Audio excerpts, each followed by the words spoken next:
এখানে কি হচ্ছে কেউ আসলে বুঝতে পারেনি নাই। তো সামনাসামনি যখন গেলাম দেখলাম গিয়ে এখানে মাছ বিক্রি করে।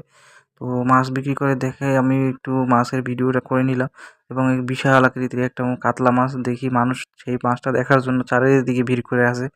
তো আমিও একটু দাঁড়িয়ে দেখলাম যে চারিদিকে মানুষ, দেখি কেউ মাছ কিনতেছে, আহ, যারা মাছ বিক্রি করতেছে তারা শুধু মাছে দেখতেছি পানি ছিটাতেছে। তো সেটা দেখলাম কতক্ষণ দাঁড়ায় দেখার পরে দেখি আশেপাশে আস্তে আস্তে মানুষ আরও জমতেছে শুধু এই মাছটা দেখার জন্য। কেউ ভিডিও করতেছে, কেউ ছবি তুলতেছে। তো আমি দেখে খুব ভালো লাগছিল আমার, তখন আমিও একটা ভিডিও ছবি তুলে নিলাম। তো আপনারা তো দেখতেই পাচ্ছেন। আর দেখেন মাছের তাদের বিক্রি করার টেকনিকটা হলো যে এখানে তারা বড় সাইজের একটা মাছ রেখে বাকি সব মাছগুলো ঘেরের মাছ, আর ওই শুধু একটা মাছ কাতলা মাছ বড় সাইজের ওই মাছটাই ছিল শুধুমাত্র নদীর মাছ। কিন্তু তাদের বিক্রির টেকনিকটা খুবই সুন্দর।